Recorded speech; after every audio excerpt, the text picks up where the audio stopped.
Acabamos de ver la declaración del perdón en sus tres modos de realizarlo. Vamos a pasar a la otra declaración, que es la declaración del no, o lo que es igual la declaración de basta. Con esta declaración definimos el respeto que nos tenemos a nosotros mismos y que los demás nos tendrán a nosotros. Compromete de forma directa nuestra dignidad como personas.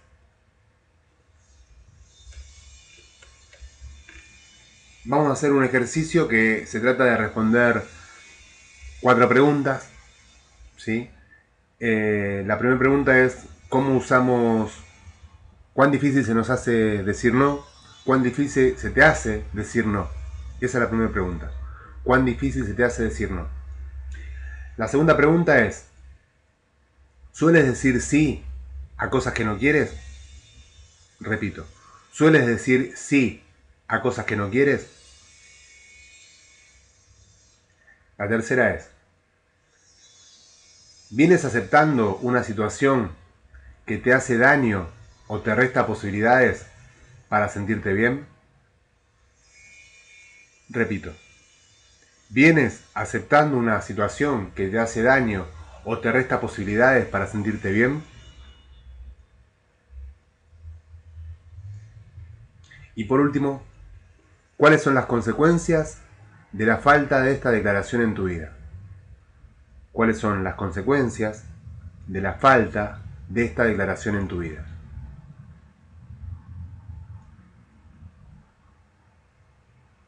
Te pido que si quieres poner pausa, pongas un poquito y la respondas.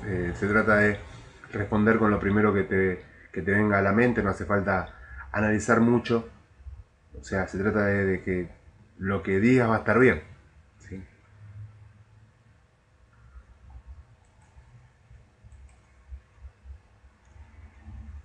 Bien, una vez que terminaste de responder las preguntas, lo que quiero que vayamos viendo es eh,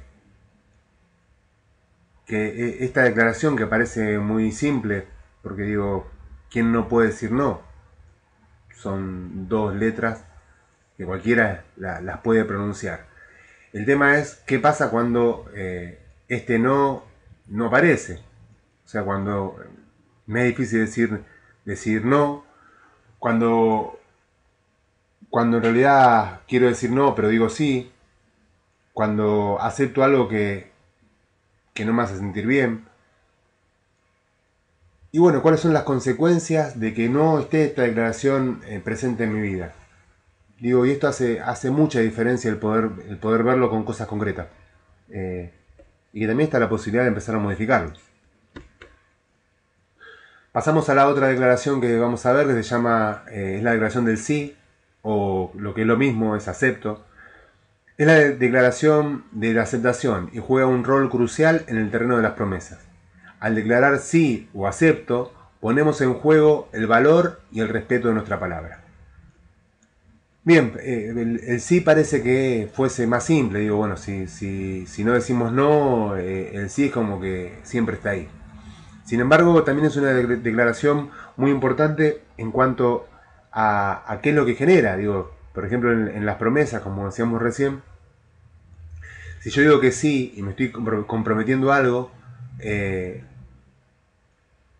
si yo digo que sí, después no soy coherente con este dicho mío, eso va a afectar en gran medida, primero, la imagen que yo tengo de mí mismo, ¿sí? Con las conversaciones que voy a tener después conmigo mismo, si esto se repite. Digo, si yo digo que sí, después no lo hago, alguna conversación que pueda aparecer va a tener que ver con: uy, siempre hago lo mismo, uy, al final no puedo hacer tal cosa, uy, yo para esto no sirvo, o que, bueno, y lo que les pasa a las demás personas con respecto a la identidad que empiezo a crear en los demás, ¿sí? Imagínense una persona que recurrentemente dice que sí y después no hace lo que dice que iba a hacer. ¿Cómo lo vamos a tomar?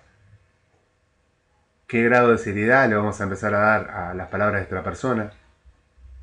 Y lo que puede ser peor, empezamos a trasladar esta incoherencia entre lo que dice y lo que hace a otros dominios de su vida.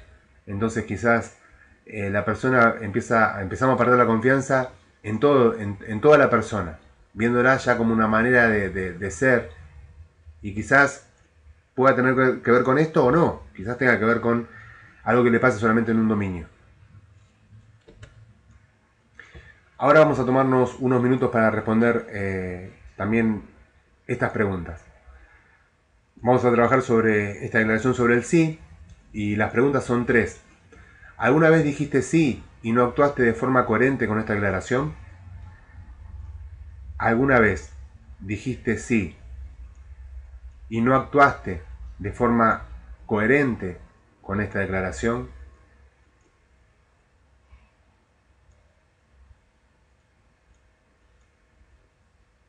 La segunda pregunta es, ¿cómo te sentiste y cómo afectó esto tu vida?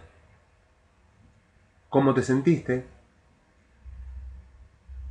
y cómo afectó esto tu vida? La tercera pregunta es, ¿hay alguna situación, alguien o algo a lo que te esté faltando que le digas sí? ¿Hay alguna situación, alguien o algo a lo que esté faltando que le digas sí?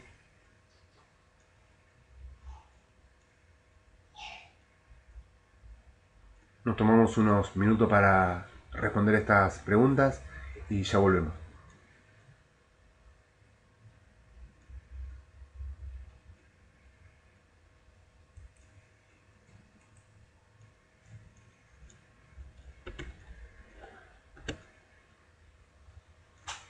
Bien, una vez más, para poder observar estas respuestas y ver qué nos pasa con el sí. O sea, cuáles son las consecuencias de decir sí y no actuar y no ser coherente con esta declaración. ¿Qué genero alrededor mío? Tengamos en cuenta que nuestra identidad se forma por lo que yo pienso de mí, cuáles son mis conversaciones con respecto a mí y cuáles son las conversaciones de los otros con respecto a mí. Con lo cual va a depender de mi identidad, o al menos la identidad que formen los demás de mí, de cómo yo use no solo la declaración del sí, sino las otras declaraciones también. Por otro lado, cómo nos sentimos, ¿no? De cuál es la emocionalidad en la que caigo cuando no actúo de acuerdo a lo que digo que voy a hacer, cuando no soy coherente entre lo que... no hay una coherencia entre lo que digo y lo que hago. Y por último, la última pregunta que habla si estaba faltando un sí a alguna situación, a alguien o a algo. Y también para pensar un poquito qué nos pasa cuando no estoy aceptando, algo, no estoy diciendo que sí a algo. ¿Qué es lo que me está impidiendo? Y quizás reflexionar sobre esto que me impide. Porque no nos olvidemos que hay una conversación detrás que me está impidiendo decir el sí. Y este sí me puede abrir un panorama enorme. Y si esta conversación tiene que ver con miedos, tiene que ver con no querer comprometerse, porque creo que o no me lo merezco, o no soy capaz, o si una vez no pude, entonces tampoco voy a poder, porque estoy grande para esto, o porque yo no tengo facilidad, o un montón de conversaciones que lo que hacen es dejarnos en el mismo lugar sin enfocarnos en nuestra mejor parte, que es la parte de nuestra potencialidad y todo lo que podemos sí lograr, porque tenemos un gran poder de transformación los seres humanos. Entonces, si estoy diciendo que estoy bloqueando este sí, me está faltando decir sí, puedo estar cerrando de la puerta a una vida diferente. Y cuando digo vida diferente, me estoy refiriendo a todos los dominios de la vida. A tener una familia diferente, a tener un trabajo diferente, a tener unas relaciones diferentes. Eso tiene que ver con una conversación que lo que sea que esté diciendo me está cerrando la posibilidad de transformar mi vida y que lo que yo viva sea más parecido a lo que quiero vivir y no a lo que me toque vivir.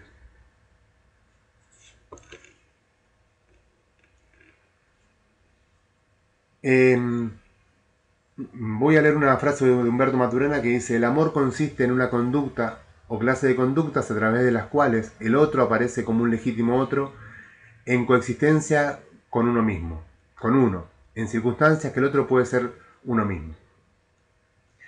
El amor consiste en una conducta o clase de conductas a través de las cuales el otro aparece como un legítimo otro en coexistencia con uno en circunstancias que el otro puede ser uno mismo. ¿Sí? En otras palabras, el amor tiene que ver con respetar al otro como un legítimo otro sin que ese otro tenga que disculparse por ser quien es. ¿Cómo abordamos? Hablamos un poco sobre el abordaje del coach. El coach ontológico entrena no solo para el logro de resultados extraordinarios, entrena para promover y profundizar el encuentro respetuoso de la dignidad y peculiaridad de quien está al frente, de quien tengo enfrente. Una manera de abordar este tema es a través de los postulados de la ontología del lenguaje. Los postulados son: interpretamos a los seres humanos como seres lingüísticos, interpretamos al lenguaje como generativo, e interpretamos que los seres humanos se crean a sí mismos en el lenguaje y a través de él. Una manera de ligar la dignidad a los postulados es observar la importancia que en la ontología del lenguaje le damos a las relaciones y cómo estas relaciones se ligan a la dignidad. Sostenemos que una manera es a través de las conversaciones que somos capaces de generar. En todos estos postulados algo que tienen en común son que todo se desarrolla a partir del lenguaje y de las conversaciones que a partir del lenguaje son posibles de hacer.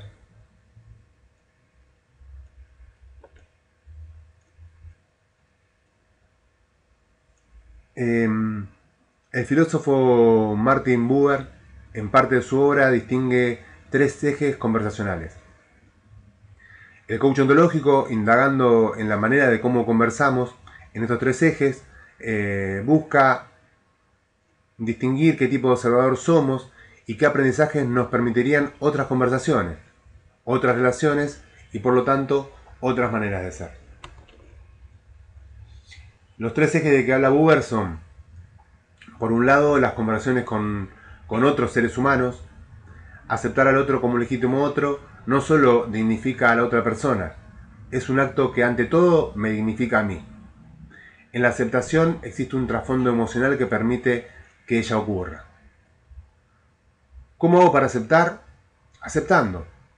En realidad no todos podemos aceptar. El tema es que alguien cuando dice no puedo aceptar, en realidad es que el sustrato emocional que está por detrás de esto no se lo está permitiendo. Si yo quiero empezar a aceptar, tengo que mirar cuál es el trasfondo emocional que tiene esto. Si el trasfondo emocional me lo permite, voy a aceptar. Y si no, seguiré con un montón de conversaciones y razonamientos que justifiquen el por qué no acepto. Pero hay un trasfondo emocional que permite o no permite que yo haga esto. El otro eje conversacional es las conversaciones que mantenemos con nosotros mismos. Lo que digo de mí, lo que no digo de mí, lo que me callo. Me detengo ante mis miedos, avanzo, creo en mi potencialidad, me etiqueto, me coloco un techo. Todas estas conversaciones que tengo sobre mí no solo van a crear mi identidad ante mí mismo y hacia los demás, ante los demás también, sino que van a marcar muy fuertemente cuáles son los niveles que yo puedo alcanzar y cuál es el nivel de bienestar que yo puedo tener conmigo mismo. Y por un lado, el tercer eje, las conversaciones que todo ser humano desarrolla con el sentido de la vida. Cuando hablamos de tercer eje hablamos sobre esto, es las conversaciones que todos nosotros desarrollamos con el sentido de la vida. En algún momento de la vida los seres humanos podemos comprometernos a entablar una conexión con algo más grande que nosotros mismos. Nosotros, yo lo llamo el dominio espiritual. Muchas veces a partir de estas experiencias descubrimos que no hay separación en lo que somos como parte de una creación. Entonces el amor incondicional aparece como algo natural. Aparece allí una nueva manera de ser. Dentro de la ontología del lenguaje decimos que los observadores, que somos los seres humanos, podemos reconocer 3 dominios en ellos. El dominio emocional, el dominio corporal y el dominio de las emociones, o sea, cuerpo, emoción y lenguaje. Lo que sucede con estos dominios es que tienen una coherencia, ¿sí? Si yo intervengo en un dominio por un tema de coherencia, esta intervención se va a trasladar, y esta modificación en el observador se va a trasladar a otros dominios por un tema de coherencia. Todos estos 3 dominios están relacionados. Y hay como un cuarto dominio al que yo llamo el dominio espiritual. Y cuando digo espiritual no me estoy refiriendo a una religión en particular. Lo que me estoy refiriendo es a ese contacto que podemos hacer con nosotros mismos.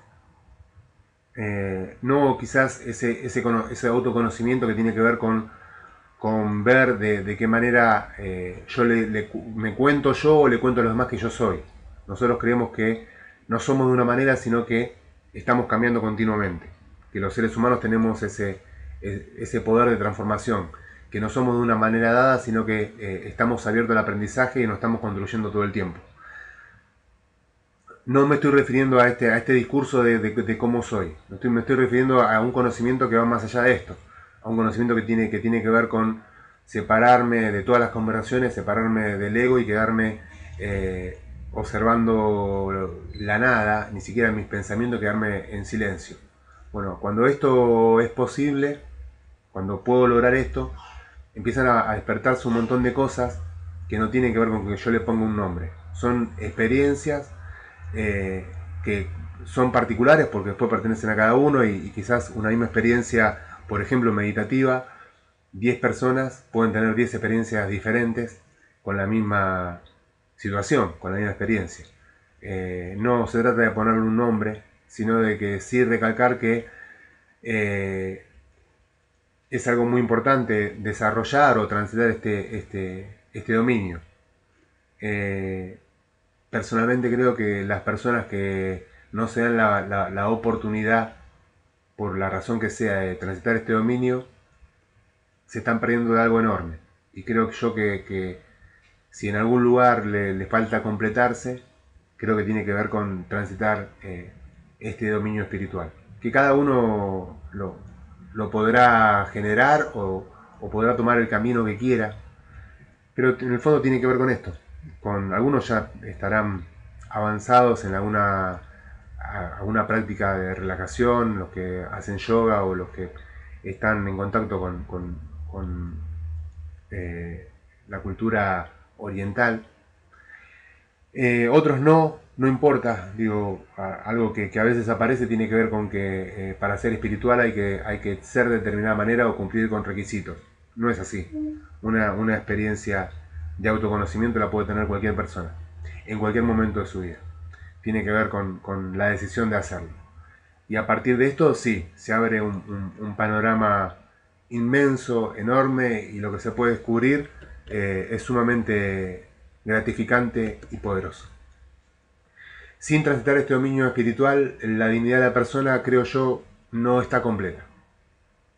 Creo que algo que cierra de alguna manera el concepto de dignidad es tener en cuenta este camino, el espiritual. Muchísimas gracias por acompañarme. Les repito, para mí siempre es un placer compartir este tiempo con ustedes. Les mando un abrazo enorme y será hasta la próxima videoconferencia. Muchas gracias por estar ahí.